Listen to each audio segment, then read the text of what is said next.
Department of Labor and Employment o DOLE handa para sa epekto ng krisis sa gitnang silangan sa mga manggagawang Pilipino. Sa pangunguna ni DOLE Secretary Bienvenido Laguesma, naglaan ng halagang 1.2 billion pesos ang gobyerno bilang tugon sa deklarasyon ng pamahalaan ng National Energy Emergency.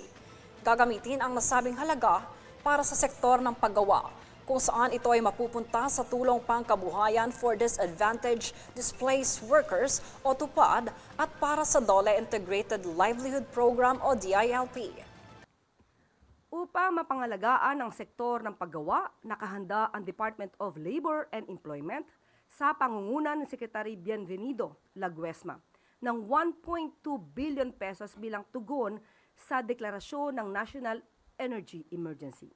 Bahagi rin ito ng uplift ni Pangulong Ferdinand R. Marcos Jr. alinsunod sa Executive Order 110.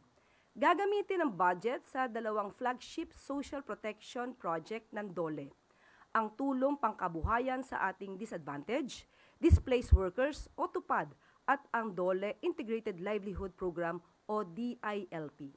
Layunin ng mga programang ito na suportahan ang vulnerable workers. Bilang tugon sa uplift, kasalukuyan nakikipag-ugnayan na ang DOLE sa DOTR, DSWD, DILG at iba't ibang lokal na pamahalaan para sa implementasyon ng targeted emergency employment at livelihood interventions. Nakikipag-ugnayan na rin ang ahensya sa DMW at OWA tungkol sa pagkakakilanlan ng mga OFW na nakauwi mula sa kaguluhan sa Middle East. Ito'y para mabigyan sila ng trabaho dito sa Pilipinas sa tulong ng TESDA. Hindi ngayon ang panahon para mangamba o magpanik. Patuloy na nakabantay ang pamahalaan sa epekto ng gulo sa Middle East para sa ikapapanatag ng sambayanan.